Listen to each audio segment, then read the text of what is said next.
Now batting for the New York Yankees, the shortstop, number two.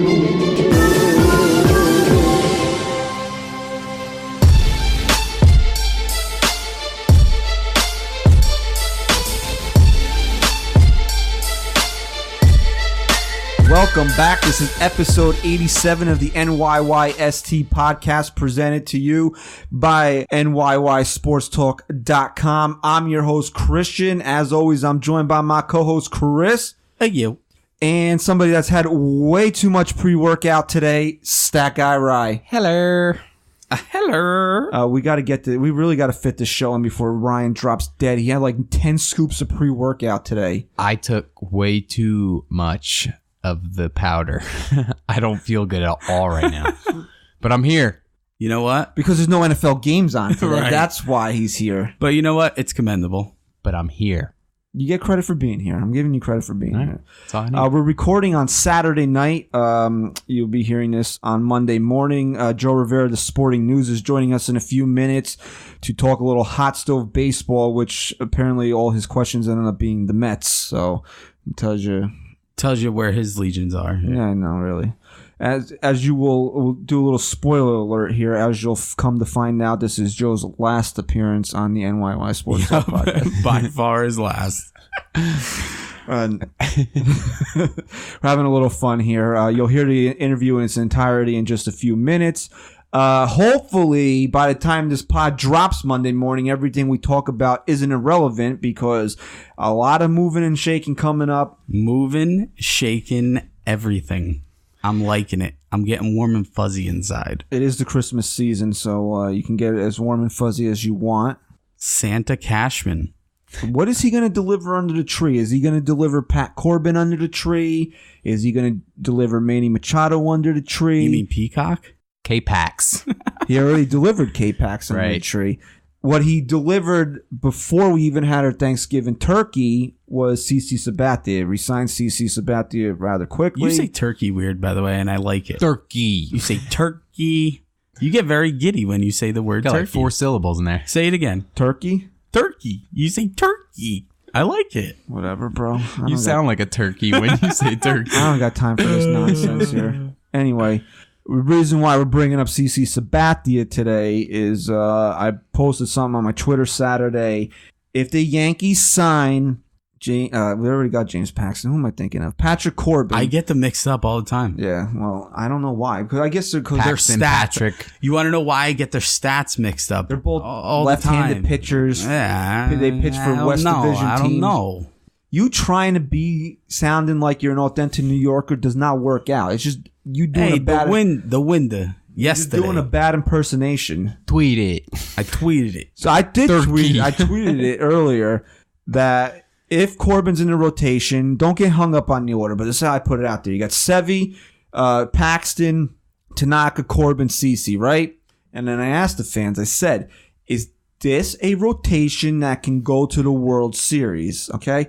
And I didn't give my opinion on nothing. I just wanted people to give me their opinion, give me their feelings on it, right? Right. Okay, so now you know this is Twitter, so you got to deal with a couple of friggin' knuckleheads here that think they're funny all the time. Somebody said, yeah, if they sign Bryce Harper, which I don't know what that has to do with it or anything. Does Bryce Harper pitch? What? So you were just asking strictly on the rotation. See. If they make it that far, is this a rotation that can win you this division and take you through the postseason? Is this if Corbin signs with the Yankees and you have that 5-man staff, is that a World Series caliber staff? Absolutely. All right, well, that's all I want to know. I want to get the fans' opinion on it. And then I got people telling me about Bryce Harper. Yeah, but only if they trade for Corey Kluber. Okay, well, now you got 6 friggin' starters. I mean, you know. Then somebody told me that the Yankees shouldn't start their ace in opening day because, you know, why maximize the starts out of your best pitcher? That would be dumb. So then you got half the fans telling me that it is a World Series caliber rotation, and then I got the other half of the fans telling me that CC Sabathia is worthless and they'll never go anywhere with him as their 5th starter. And so that's why I want to start the show today talking about CC Sabathia as the Yankees' 5th starter. I don't understand what the hatred is a portion of his fan base has for this guy. Granted, last year, what the Yankees ran into a little bit of an issue with CC is that he needed to step up and be more than a fifth starter last year. So that's why you went out and got yourself James Paxton. That's why you went out, hopefully you're going out there and trying to get a Patrick Corbin. So you don't need to rely on CC to be more than a fifth starter. Last year, but go ahead. as you look this up, because this is what pisses me off, right? Should the Yankees have had to rely on CC to be more than a fifth starter last year? No. But they did have to, because they didn't have enough depth. When CC was asked to be more than a fifth starter, guys, did he live up to it? I'm sorry, did he? What? I thought he had a good season. Here's I got the stats in front of me. The answer is yes, because he did step up, and he was great. I challenge anybody listening to this podcast that does not like CC Sabathia as the fifth starter for the Yankees to find me a fifth starter that had better numbers than what I'm about to read to you right now. I promise you, don't even waste your fucking time. Don't, because you will not find anyone. CC Sabathia last year made 29 starts. Okay, so what is that? I missed 2 or 3 starts? Yeah. Approximately. Fair. That's fair. Over 153 innings. Not a lot of innings. You probably prefer him be around 170, but still not terrible. No. All right. So as your fifth starter, got pitched to a 3.65 ERA. Not 4.65. Which would have been fine, but I still would have been okay with that. Not 4.89. Would you have been okay with that? I would have been okay with that. Anything under 5 for your fifth starter is pretty good. Read it again to me. 3.65. 3.65. Okay. So in those 29 starts, 21 of those starts, the man lasted at least 5 innings. This is your fifth starter. Fifth. You're not expecting length out of your fifth starter, and he still gave you 21 out of 29 starts where he went at least 5 innings. But you think that this guy as your fifth starter in 2019 is removing any chance of the Yankees winning a World Series. And here's an even better stat. What do you want out of your fifth starter to keep you in the ball game, right? Right. Absolutely. Okay. So giving up 3 runs or less would be keeping you in the ball game. In fact, it would be pitching pretty goddamn well, right? Yeah. Okay. 23 out of his 29 starts, CC Sabathia allowed 3 or fewer runs in 2018.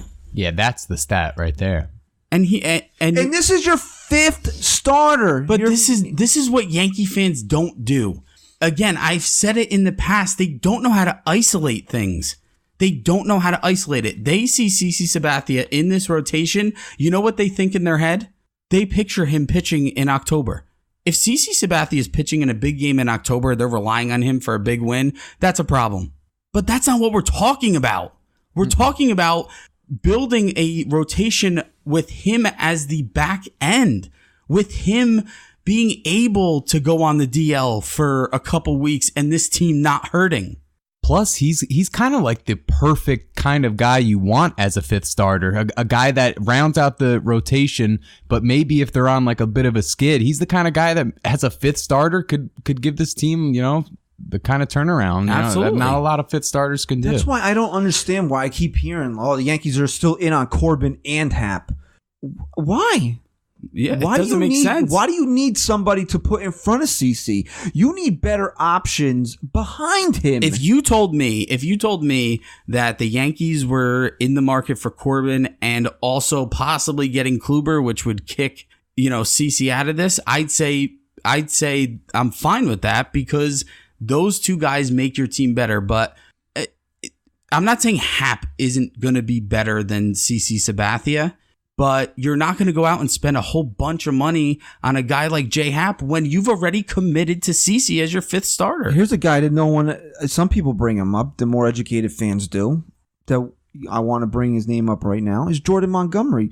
Neither one of us, and Stat Guy Riot is probably included in this, makes all 3 of us, we're not expecting anything out of him in 2019. No. But don't you think Brian Cashman is expecting something out of him in 2020? Absolutely. So why are you going to lock up 5 rotation spots, and then what are you going to do with Jordan Montgomery? Because, before the Tommy John surgery, this guy was phenomenal for the Yankees. He was the perfect fifth starter. He was amazing in that role. Plus, it would be 3 lefties, right? If you'd 4. It would be 3. Corbin, Paxton, Happ, and Montgomery. No, that's 4 right there. That's too many lefties pitching there. I disagree with your lefty theory because again, the Red Sox had how many this last year? But you still want to have a couple righties in your rotation. But the biggest thing is, I think the biggest thing with you Hap, would still with Sevy and Tanaka. biggest thing with Hap is the money and his age. And the fact that you've already committed to CC this year, you're not going to handcuff yourself with Hap unless you absolutely have to. And if you're going to tell me you're getting Corbin right now after getting Paxton, you don't need Hap. Plus, don't you want CC here to get some of these milestones and watch it? I mean, this guy's he's a Yankee. You think of CC Sabathia, you think of him as a New York Yankee. You got to give Brian, he's a leader. You got to give Brian Cashman a little bit of credit to not only trying to win in 2019, but having the foresight to look ahead at 2020. If he has plans for Jordan Montgomery going forward, why are you going to lock up all 5 rotation spots when you just, hey, CC, you know what? Ride out this last season. Hopefully we'll get you on a parade float in November. You go out a champion, and then you know what? I got Jordan Montgomery to slide right in here, take your spot, and I still have my 4 top starters. 2 quick questions for you. Am I off base in saying that? No, you are not at all. Right. You are not. 2 quick questions for you, though. One, did CC say this was it for him? 100%. Yes, he said okay. This was it for him. Isn't there like an official announcement that he would make, like a press conference where he officially announces it? He doesn't have to. He doesn't have to. That's not like a thing that he. I guess he did on his podcast was his official announcement. I guess like when guys like Teixeira and Jeter did it, they didn't have podcasts to go on and say. Yeah, so I just feel like the press conference is more of an official. You know what? But he could also do it during spring training. Yeah. So I was just asking. I didn't know if those words definitely came out of his mouth. Yeah, he said it on his podcast. All right. And my second question to you is, do you think Brett Gardner announces that this will be his last year before the season starts? I don't know. We'll get him on next week and we'll ask him. Okay, deal. Yeah, that's a question for him to answer. It's definitely a question for Gardy to answer. Yeah, we can't speculate on that. I agree. All right, so I just wanted to come on, open the show this week, do a little rant about CC Sabathia. Great open. Great open by you. Yeah, I think if people are watching that or listening rather than that didn't like CC being the 5th starter, I think your argument about Jordan Montgomery will convince a lot of people that it's definitely the right move right now. I don't know what was worse in the last couple of days. These people are the toe huggers, and now that Torreyes got non-tendered by the Cubs, now they're like, oh, re-sign Toe. Toe can come back. Don't get Patrick Corbin. Toe's available again. That's how crazy they are. So the Yankees announced that before we take into the Joe Rivera interview, the non-tender deadline was Friday. The Yankees announced that they are going to tender contracts to all their arbitration-eligible players, which includes former NYYST podcast guest Ben Heller, which was kind of a little bit of a surprise coming off the Tommy John. Maybe we could get Ben on a show before the season starts and kind of see his expectations for himself going into next year. But the big one, which I'm so glad we don't have to hear about this crap anymore, is Didi Gregorius is getting tendered a contract, which I can't believe people actually thought in their minds that the Yankees were just going to let him walk. Yeah. Would you be a little inventive with him? Because I saw somebody bring this up. Offer him a 2-year deal and say, you know what, we'll pay you for 2019. And then, 2020, we'll see how you come back, and then we'll, He wouldn't do that. Yeah, no, I'm going to stick with what I said when we were doing our Keep 'em Dump 'ems. I never thought they'd ever non-tender him, but I do still feel that he might not have a future here after this next year. So Cashman has gone on record as saying that he hasn't actually discussed it with his players yet, but he would like to sit down and discuss long-term deals with Hicks, Betances, and Didi, who all are in their last years of arbitration. Last couple things real quick. Do you see Betances signing a long-term contract with the Yankees before hitting free agency? I can't see that.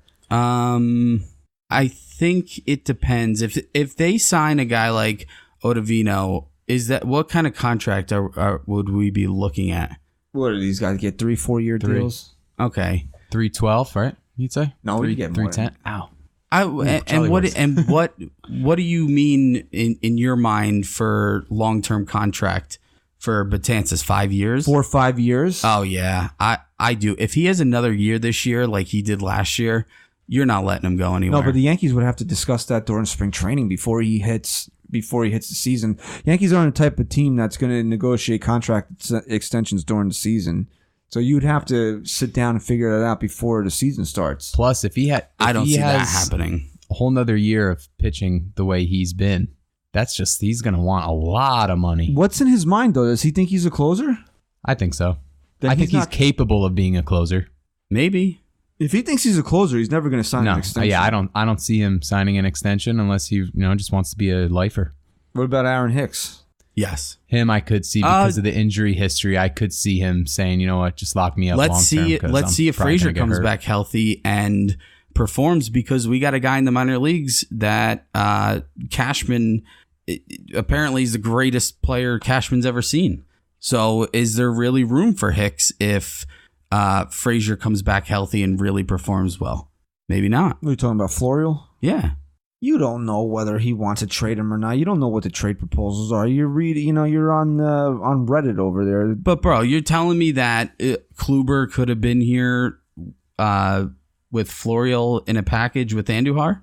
Apparently, and we've discussed this before. Maybe you should pay attention. Or they definitely wanted Torres. They were asking for Gleyber Torres. Oh, okay. But do you want to trade Gleyber Torres? But I still think even if they asked for Florial and Andujar, he still would have said no. That's still a lot. I'm not trying to give away Florial and Andujar. No, not for a 2-year contract. Nah. That's not something I'm looking to do. Right? Is that something you're looking to do? No. All right, so I think we covered the Open pretty good here. Still waiting on things to happen. Happen? No. I don't think that's going to happen again. No. But hopefully by the time you listen to this on Monday, maybe you'll have a little P-Corb in your life. Peacock. It's not his name. We're not going to call him that. Anyway. I'm definitely not. I might call him P-Corb. Corb. Sorry. All right, you need to lay off the pre-workout, bro. It has recommendations on it for a reason.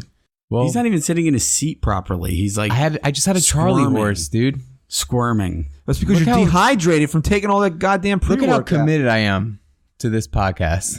I just had a Charlie horse and I'm still here. He plays through the pain, people. Pain is temporary. Pride is forever. Pride is forever. Passaic Valley. I don't think they're the ones that came up with that. But anyway, let's go into our interview here with Joe Rivera of the Sporting News. Joe spent a lot of time with us today, breaking down some hot stove stuff, breaking my heart along the way as well. So let's go to Joe Rivera of the Sporting News. And this interview is brought to you by Digsies.com. Now, let me tell you a little something about Digsies.com. I had some talks with the owner of Digsies.com, and I said, look, you are not going to sponsor this podcast unless I sign up and this thing really works. Okay. What Digsies.com does is I was able to go on for this past week. I purchased 2 game cards where he suggests his top picks. I got 10 suggestions. What do you think my record was? Well, if you were picking, it'd be 0-10. But since this is 7-3, I would say you probably won 8-2. 8-2. Wow. 8-2. Okay. So after that, I got on the phone with him. I said, you know what? I'm on board. We're all on board. Digsies.com is bringing you this interview with Joe Rivera of the Sporting News. Get off the bench and into the game. Digsies.com is your one-stop shop for sports betting advice. Will the Giants cover this weekend? Probably not. Okay. How many points will the Jets let up? Okay. 200. All questions that Diggies has the answers to. Whether your sport of choice is the NFL, NBA, NHL, or NCAA, Digsies.com has you covered. Daily, weekly, or monthly picks on every sport. 65% winners day in and day out. Digsies.com is the place to go when you're ready to win. Use promo code NYYST to get a 10% discount on your package today. That's Digsies.com, DIGSIES.com. Back after this.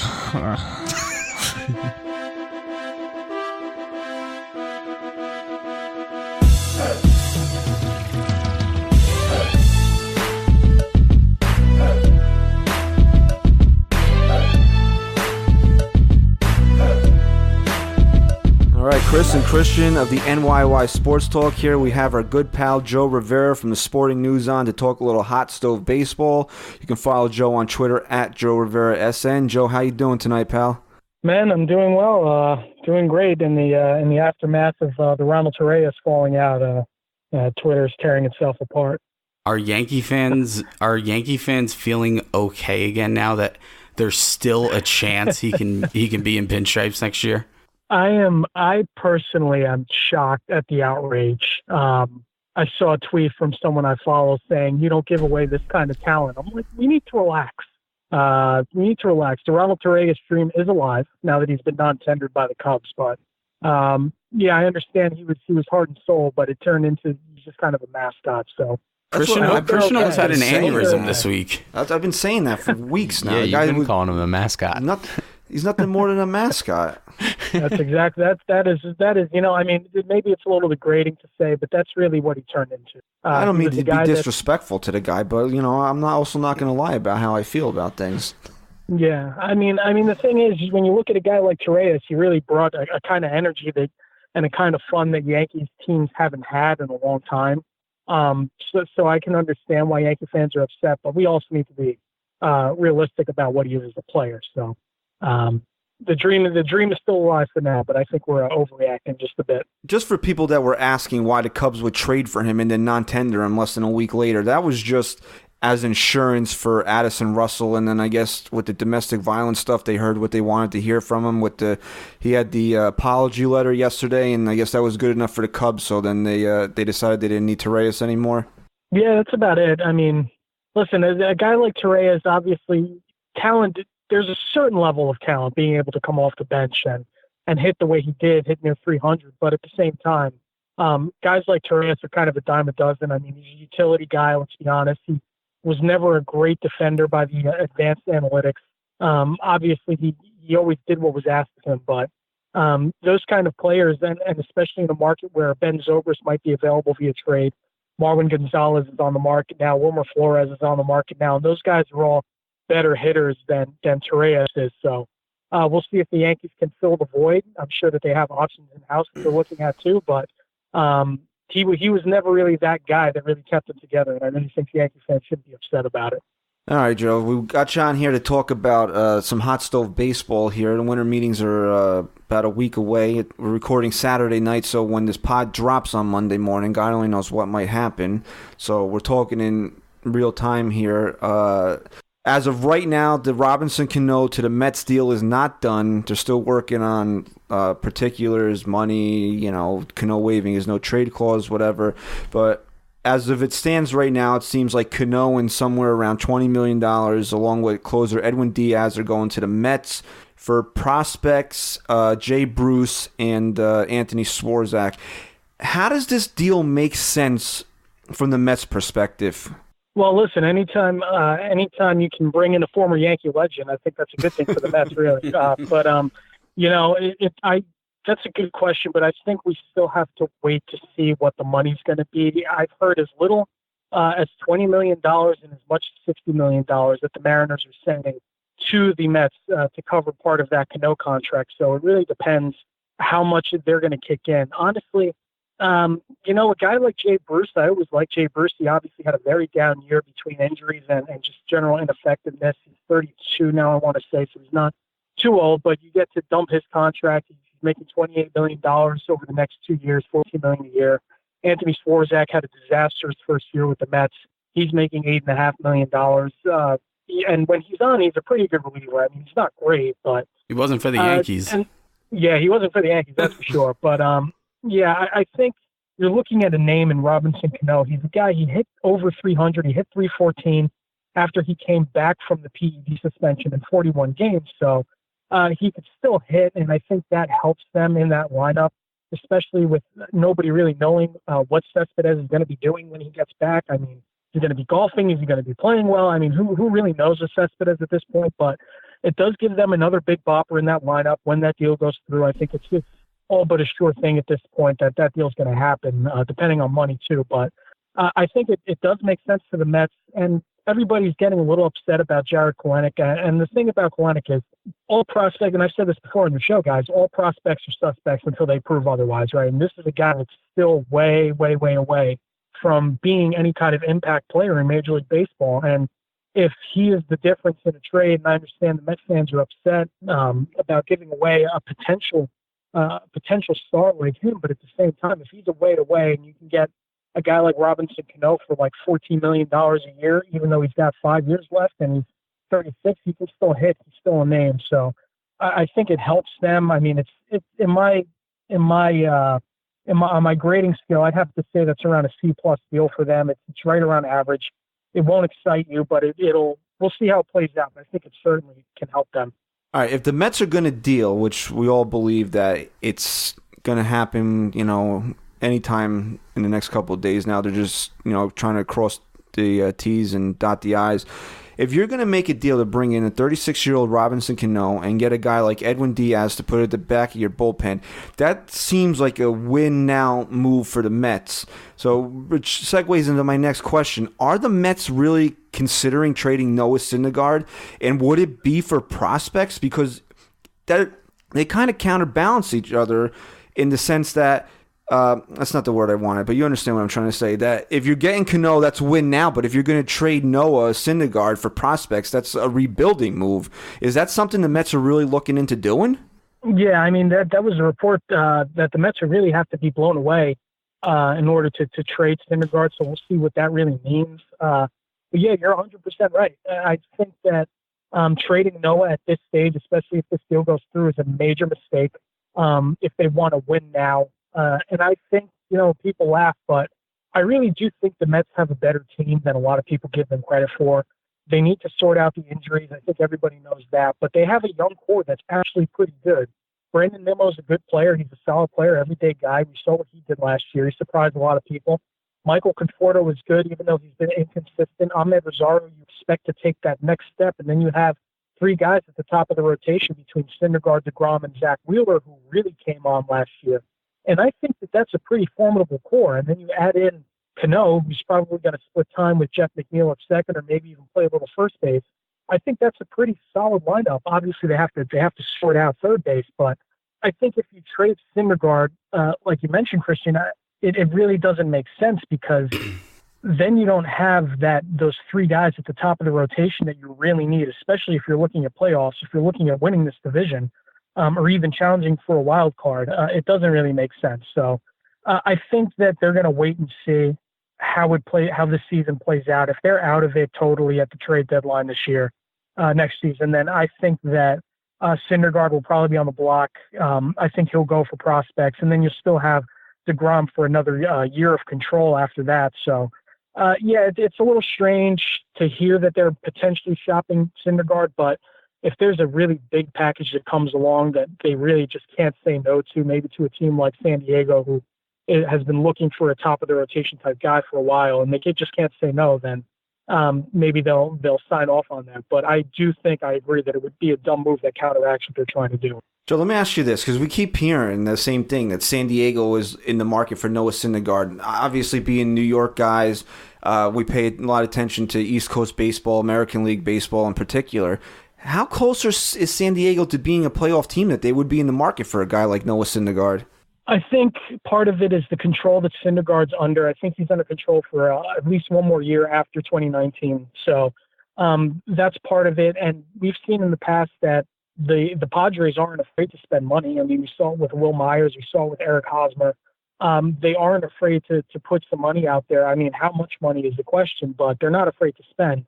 I think you look at that division, and the Diamondbacks are a really weird team, because every year they look like they can contend with their lineup. And between Paul Goldschmidt, who's one of the best players in baseball, and Zach Greinke, who's one of the best pitchers in baseball, and every year we hear that they're willing to trade either one or both of those guys, which is very strange.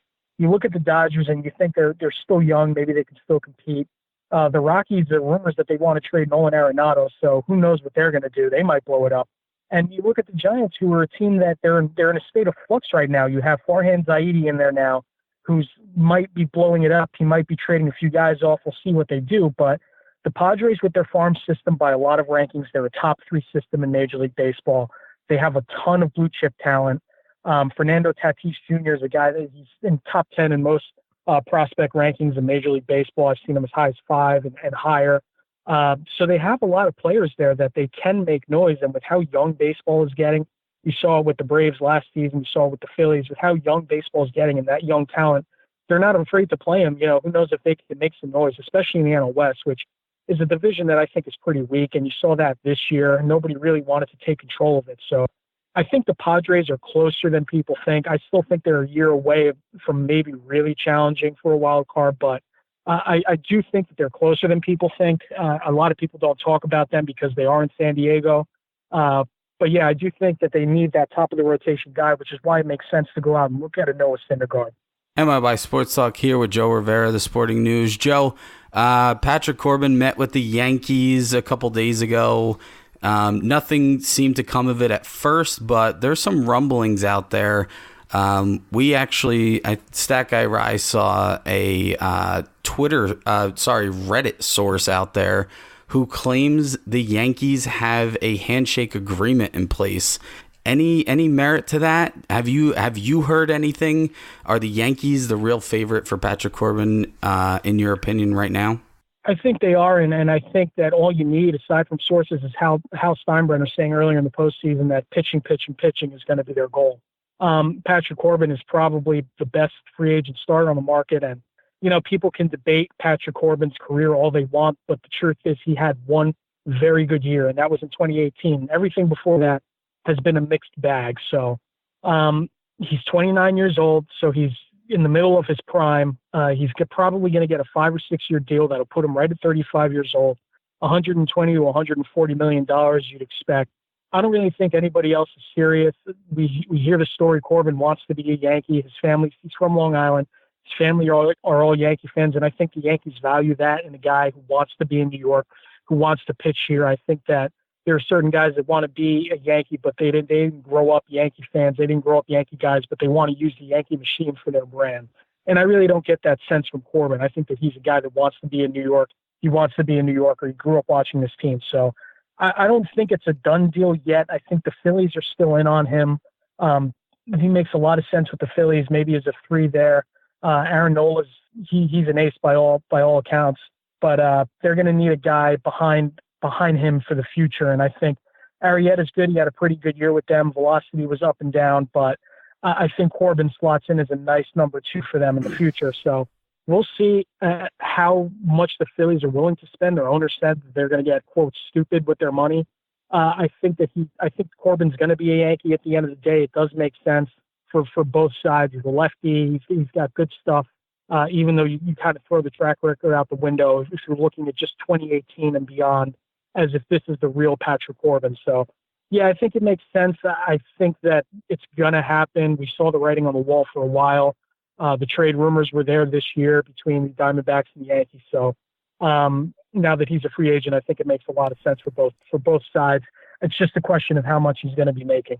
All right, Joe. So if Corbin comes to the Yankees, he's going to have to throw the ball to somebody. And again, these rumors that there might be a Real Muto for Sanchez swap creeped up again this week. I think it's the height of stupidity for the Yankees to trade Gary Sanchez for JT Real Muto. I wanted to get your take on it. Am I wrong in saying that? Is there smoke to this rumor here? Give us your take on, is this something that the Yankees are really discussing with Miami? Just let's go through that there for a quick second. I don't know when Yankees Twitter became the GM for the Yankees, because that sounds like a move that they would make. Exactly. I got to be honest here. And I've argued with Yankee fans all year about this on Twitter, but we got to stop with the trade Gary Sanchez nonsense. And I'm going to put it as plainly as that. Gary Sanchez is a guy, we saw what he did in 2017. But Joe, you don't care about the pass. Joe, the pass balls, though, Joe. The pass balls. And I've made this argument too. Jorge Posada led the league in pass balls 5 times in his career. Joe, he was Joe. I'm sorry, I don't want to cut you off, but Jorge Posada was an atrocious defensive catcher, but everybody loves him, right? So that's. And they love Jorge Posada because he was a staple of 4 championship teams. He always played with fire, which is something, let's be honest, you don't always see with Gary Sanchez. When he's not playing well, then he wears it on his sleeve. When he's playing great, then he's energetic. He's in the game. You see him fired up on the base pass behind the plate. We all see that. But and again, let's be honest about this. Jorge Posada in Major League Baseball history, I need to run the numbers on this again, but he is by and far the worst catcher by defensive runs saved in Major League Baseball history. So, and the Yankees were a team that won with him. So I really think that all the defensive stuff with Gary Sanchez is totally overblown. Listen, I'm not going to defend him all the way. He's got to come into spring training in shape next year. He's got to work at his craft. I think that he obviously has a cannon for an arm. He's going to have to work closely with his pitchers. This is just a bad year for him all the way around.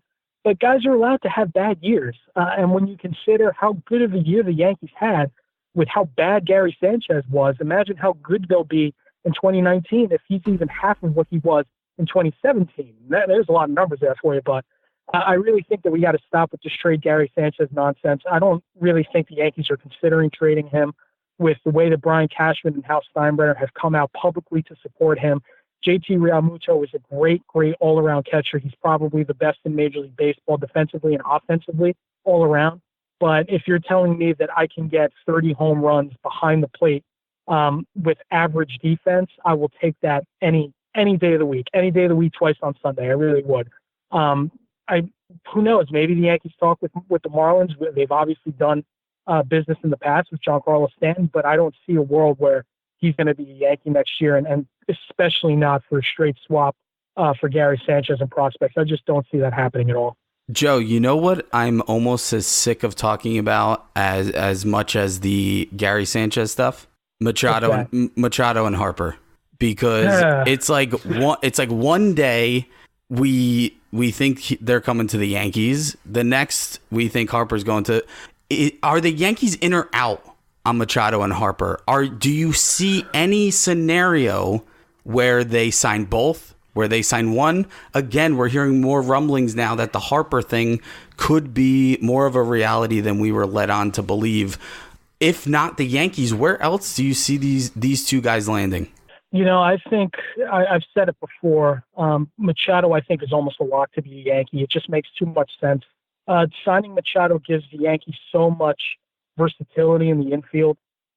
If you want to play him at shortstop, and I wrote about this on Sporting News maybe a month ago, but the Yankees are number one on the list that make the most sense. If you want to play him at shortstop while Didi's out, you can keep Andujar at third. You can keep Torres at second. You figure out first base. That makes a lot of sense. If you sign Machado, you can play third base. You can move Torres to shortstop while Didi's out, and you figure out second base in the future. And then you can use Andujar as trade bait if you really want to go there. It just gives them so many different levels of flexibility is what they can do. And he's still young. What worries you is I'm not going to even mention the H word because I'm so sick of hearing about it. All Machado did was say what we all see every time we watch a baseball game. That's exactly what I said, guys Joe. Don't hustle 100% of the time. That's just fact. And I understand that we're going to get on him for that. Some people are going to get on him for that. But all he did was say what we all see from 95% of Major League ball players, and there is absolutely nothing wrong with that. So, again, I think that it's all overblown. If you look at his comments in context, he essentially said when he didn't run out that ground ball, he said, listen, I'm trying to hit a home run on the 3-0 count. I'm very, very upset. And before I even leave the batter's box, it's in the shortstop's glove. You want me to run out to first base and be happy with myself? No. So I think that he's very honest in his assessment. I'm not going to defend him all the way because, sure, there are times where he should be running harder. But, again, he just said what we all see from most Major League ball players, and I don't understand why we're killing him for it. And if you want to take it a step further to branch this into Harper, Bryce Harper is a guy that's been benched 3 different times by 3 different managers for lack of hustle. Yet for some reason, Yankee fans are really in on the Harper hustles all the time boat, and that makes 0 sense to me. I just want him because he's a lefty hitter. That's yeah, he's a basically lefty. Yeah, and listen, Harper makes a ton of sense for them in a lot of different ways, and I think that signing him would be a slam dunk. I don't know. Listen, I don't think the Yankees are going to spend $300 million. I don't think they're going to have a $300 million payroll come opening day, I need to say. But he's a lefty hitter. I think he's athletic enough to play first base. And if he's a disaster at first base, then you can play him in left field. And then you can use Clint Frazier if he's healthy as trade bait.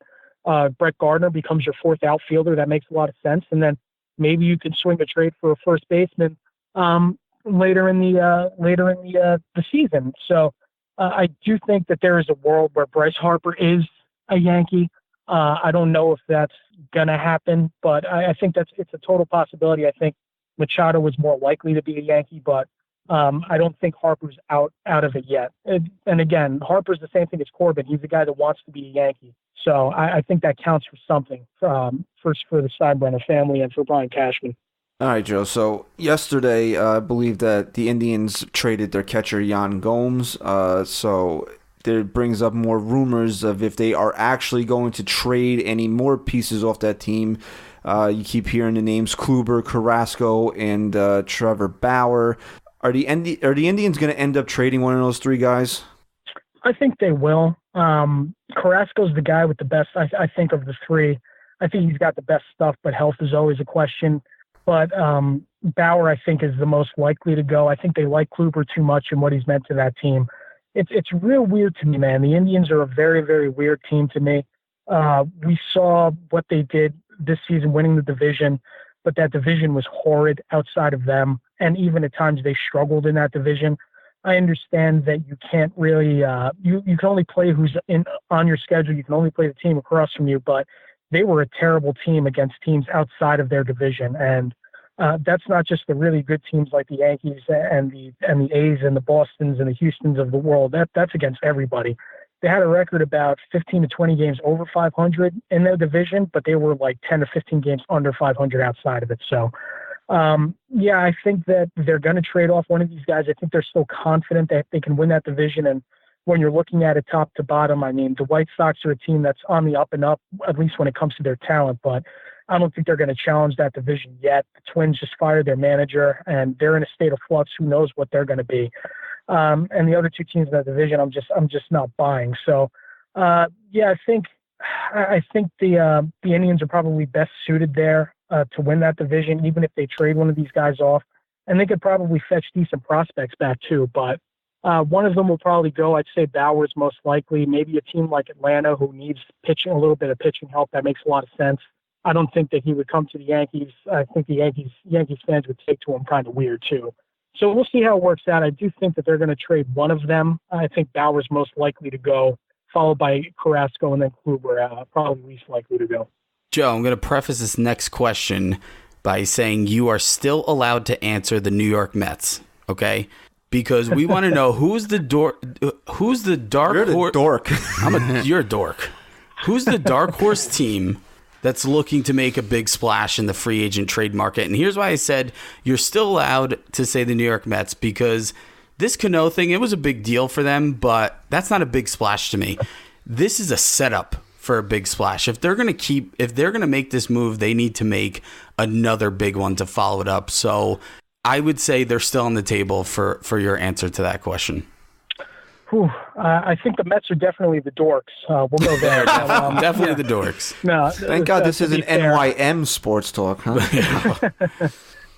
Listen, and I mentioned this with the A's before. If this was an NYM sports talk, I definitely would say the Mets, but I would say the Yankees are the dorks. But I play to your audience. That's how you got to do it. I need the Twitter followers, man. It's like Mick Foley, right? He always pops the town that he's in. That's what you do. That's it. The thumbs up and missing teeth and everything. But yeah, I do think the Mets are a really interesting team, man. If they're willing to open the checkbook, and we've seen it in the past that they are. They obviously don't spend every year. They don't operate like a team that's in New York every year. But they do spend money. They spent money on Cespedes and his deal. They spend money on Carlos Beltran. I know we're going way back, and they've spent mega contracts on some guys before.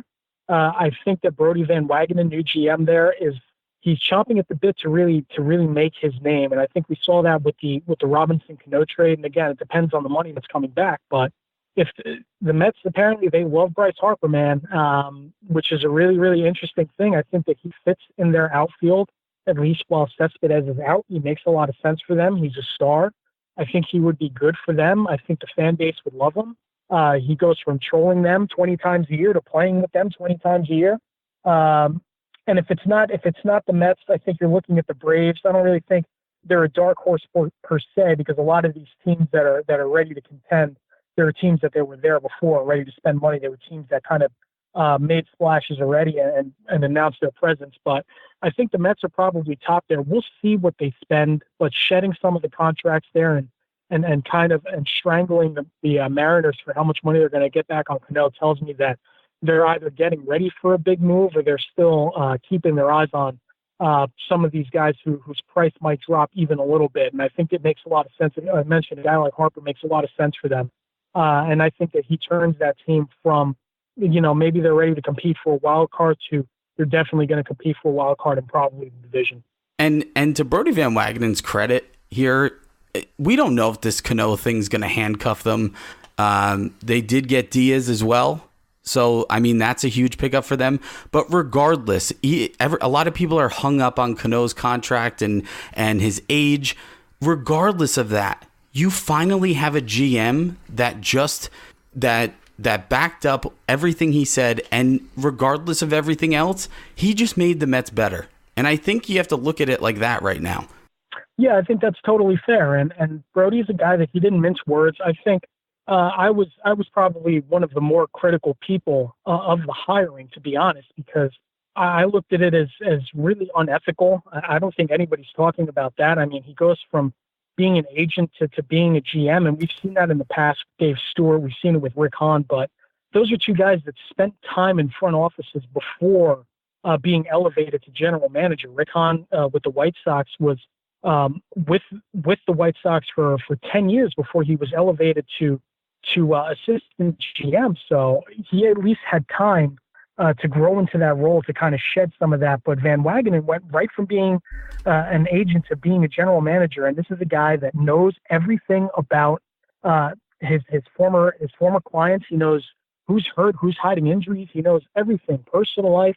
If these guys are alcoholics, he knows everything about these teams. So about these players. So I think it was highly unethical, but apparently the Mets are letting him control this thing now. And I think that's a smart thing to do. The Wilpons can't get involved here. They have to let Van Wagenen do his job. They can't, they kind of just have to give him the keys to the kingdom, because I think we've seen with the Wilpons in the past, the more they get involved, the more the team kind of suffers. So if they give Van Wagenen the keys to the castle, if they give him the keys to the car, then that makes a lot of sense for them to do. And I think that with this first move, it's unpopular, but it definitely makes them better right now, especially with Diaz, who he had a little bit of mixed results before last season, but he was still an elite closer in 2018. So moving forward, having a guy under team control for 4 seasons, that does make a lot of sense for the Mets, who have been hurting in the back end of that bullpen. And Cano, I mentioned before, he's a big bat. So, yeah, I think that he did make them better right now. It's an unpopular move, especially trading away Kalenic, who's, some people are calling him potential superstar, but he's still got to prove that. So, yeah, it's a move that they made. It makes a lot of sense for them. It makes them better now. So we'll see what they are in 2019. Joe, since we've been talking about the Mets a lot in this interview, you can answer the Mets for this next question also. Yesterday, Craig Kimbrell kind of got laughed at a little bit in social media. His agent was telling teams that he wants a 6-year deal going forward. Honestly, what's a realistic deal for Craig Kimbrell, and where do you think he winds up? And do you think the team that ends up getting him makes him stop doing the stupid hand out the window BS that he does? Yeah, I'm not sure that they're going to be able to write any clauses into his contract for that. I also don't think that he's going to be using that arm to sign a 6-year deal. I just don't see it happening. No. I think it's one of those things that he's shooting for the moon and hopes he lands somewhere around there. But I don't see a 6-year deal with how volatile closers and relievers in general are year to year. And a guy like and Kimbrell, who struggled at times in the postseason, we saw it. It's tough to see him getting a 6-year deal. I mean, he's still young enough. He's 30, so it's not like he's 34 and getting a 6-year deal. He is 30 years old, so it'll end him right when he's 36. He's not 34 looking for a deal until he's 40. So I think his age does help him. Where he goes, that's the question, man. I think the Cubs could definitely use him. I don't know if the Cubs are willing to spend the money. I think the Braves could certainly use him. He started his career there, so I think that if they're looking for the bullpen help there, I think that definitely helps. Even the Astros they need help in the bullpen too. That was kind of their weak point in 2018. They have obviously the great rotation, but they need more bullpen help. That's just the way that the game is going. So those are three teams I think that make a lot of sense. Can he go to San Diego so I don't have to look at him anymore? Yeah, please. I'm sorry. Can he go to San Diego so I don't have to look at him anymore? Yeah, that would be and his beard, right? His weird leprechaun beard. Yeah, I'm not really sure what's with the look. Maybe he'll sign with the Yankees. They'll force him to shave it off. Ugh. But yeah, I don't know, man. I don't see him getting 6 years. I really don't. Especially if he's going to be asking for $15 to $18 million a year. I just don't see that. I'm not sure teams are going to be willing to pay that much for Kimbrel, who's been up and down in his career. So maybe 4 years would make more sense. I think that's probably where he'll end up. We'll see where he goes, though. I don't see him staying in the AL East. I don't see the Red Sox re-signing him. He helped them win a championship. He was there for a few seasons, but yeah, I don't know. I don't think he goes back to Boston. I think probably the Cubs are probably the best fit for him. Joe, quick hits on 5 players that we're going to give you right now. I don't want you to think too hard about them. I want gut reaction here. All right. I want to know where you think these guys are going to end up. First up, D-Rob, David Robertson. Boston. Wow. I heard that today. Really? Yeah. I didn't hear that. He lives in Rhode Island. So. I really think that I think that I think he's around Rhode Island. He has a home in Rhode Island. They need veteran help in that bullpen. I think he's going to come pretty cheap, which is what they need. And I think that, it's going to suck for Yankee fans. You're going to puke the first time you see David Robertson in a Red Sox uniform. Oh, yeah. Yeah. I'm puking right now thinking about it. It's got to be tough in the Red Sox. But, yeah, I think Boston. Andrew, I don't know if I can stay healthy anymore. Miller. The Mets. Ooh. Okay. I think he makes a lot of sense there too. He's going to come relatively cheap. He had some health issues over the last 2 years, but they need help in that bullpen. And I think that's those are two things between the cost and between what they need. It makes a lot of sense. Nathan Eovaldi. Ooh. Can you just say the Yankees, please? Yeah, I think it's funny because they're on the tip of my tongue, and I'm having a hard time saying it. But I think it does make sense for both sides to give him another arm in the bullpen and to maybe be that kind of swing starter when they need it. Because when you look at their farm system, I don't think they're really trusting Chance Adams right now. Justice Sheffield is gone. And with CC Sabathia's health, I think that they do need that kind of 6-arm kind of guy. And being that he did pitch well in spurts with the Yankees before, depending on the price, I think he makes a lot of sense. But Joe, you take a guy who did what this guy did in the 2018 postseason, and you get him here, and then you tell him he's a bullpen arm?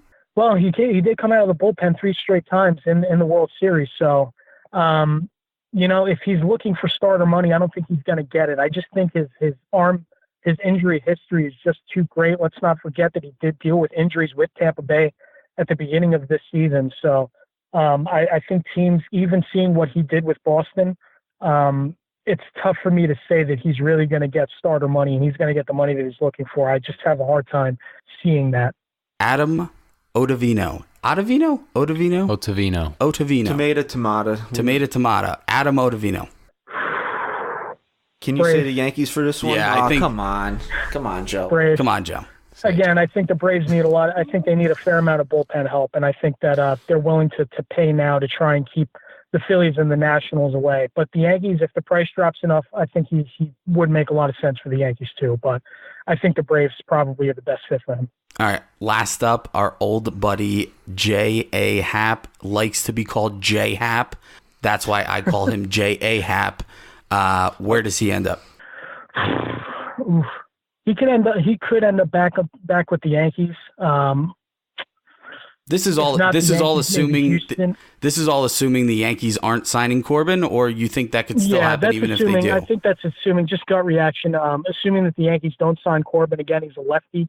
He pitched very well in the AL East before. If not the Yankees, then I think Oakland actually makes a ton of sense. They saw tons of injuries last year. Happ is he's a pretty durable guy. He's a lefty, which everybody needs lefties.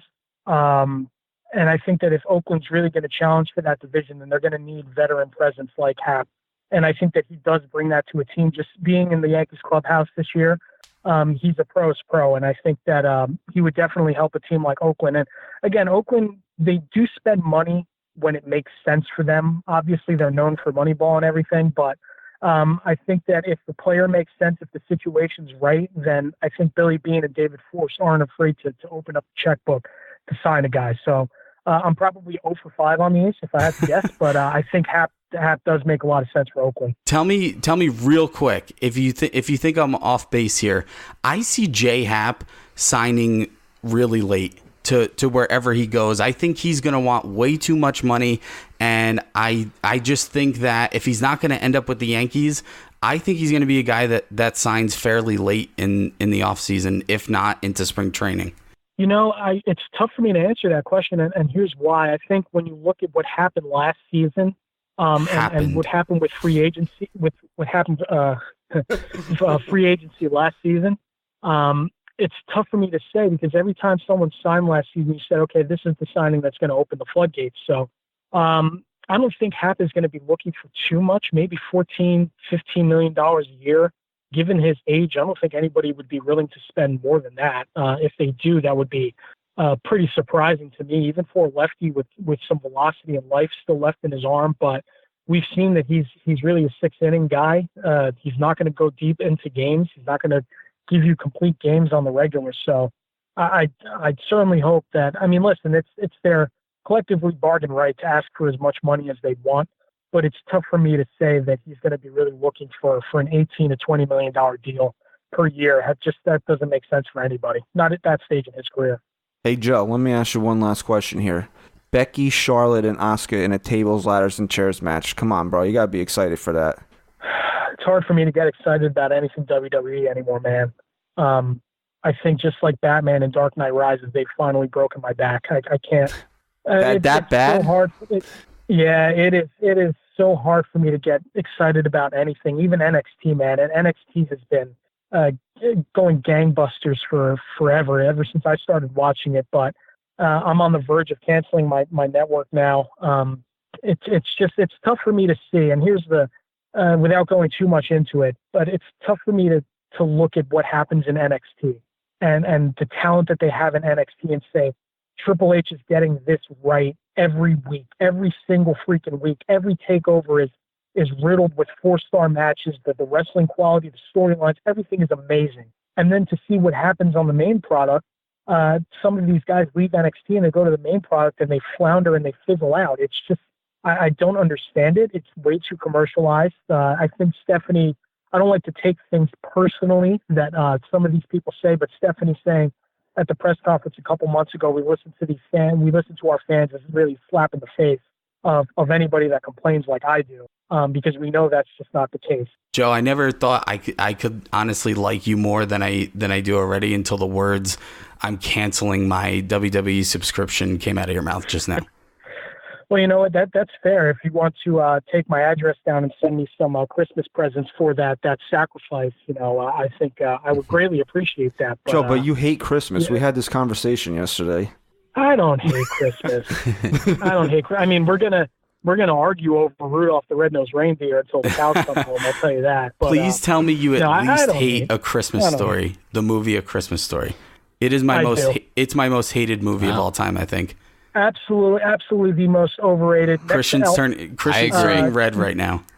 Joe, you are officially banned from coming on the NYY Sports Talk podcast. You hate wrestling now. Yeah. You hate Christmas Story. You're turning into Chris. Is what's happening. I love everything about you right now.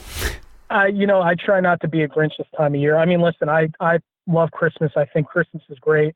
It's hard everything that comes with Christmas is fantastic. The eggnog, the presents, the whole joy thing, all that stuff. But I think that we need to tone it down a bit. Rudolph the Red-Nosed Reindeer is horrific. The message that it sends. Elf is totally overrated. I'm so sick of hearing and seeing about Elf. But listen, Jingle All the Way, my favorite Christmas movie of all time. I watched it last night. It gets funnier every time. But yeah, I think that Rudolph, Christian and I will argue about Rudolph forever and a day. And we'll probably never see eye to eye on that.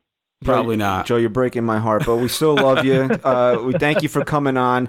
Spend about 45 minutes with us on a Saturday night, so I don't know who's worse, us or you. Listen, I got to, and listen, in the spirit of Christmas, I actually just pulled in from Christmas shopping to be on with you guys. So we really appreciate that is my Christmas gift to you. What'd you say? You bought us Christmas gifts and then you got home and came on the podcast? Maybe next year. You guys, maybe for episode 100, I'll send you guys something. Ooh, special. I like that. It's around the corner. Joe, thank you very much. We'll touch base later on in the off season. If we don't speak, have a very Merry Christmas. You and your family have a wonderful New Year, and we'll touch base down the road. We'll argue about more things that we hate. Yes. Guys, thanks so much for having me on. Same to you, yours, and your listeners. Even though it's been a fun year of pissing off Yankee fans, I do appreciate all of them, even the ones that love Ronald Torreyes. So thanks again, guys. At least we agree on that, Joe. Thanks, buddy. Take care. All right, that was Joe Rivera of the Sporting News. You can follow Joe on Twitter at I Hate Christmas. You follow Joe on Twitter at I'll never be asked to be on the NYYST podcast ever again from Christian, because now I don't think you like him that much anymore. I don't know. He was your boy. He was. He just kind of stabbed you in the back. It was like in Rocky V. It was like, home team, and now I feel like we're in the visitor dugout now. Wow. Maybe I like Joe still, so I know. Now you and him have something that me and Joe are tight. Yeah. Me and Joe are tight. You don't even know. We text all the time. All right, so that should wrap up episode 87, unless you two jerk offs have anything that you want to talk about. I'm good, man. Yeah, I'm all right. Thank you for listening to the NYY Sports Talk podcast. Joe's real Twitter handle is at Joe Rivera SN. Please follow him. Also, please follow us at NYY Sports Talk. The winter meetings are a week away, so a lot of news is going to be breaking in the next couple of days here. We're going to stay on top of it, and if you want to stay on top of it, make sure you follow us. Stat Guy Rye. Go Yanks. Oh, that's it? I don't want to say it anymore. All right, you know what? But I'm giving you a chance to do something different in the offseason. Okay, I got an idea. Okay. Go Yanks. Chris. Say goodbye.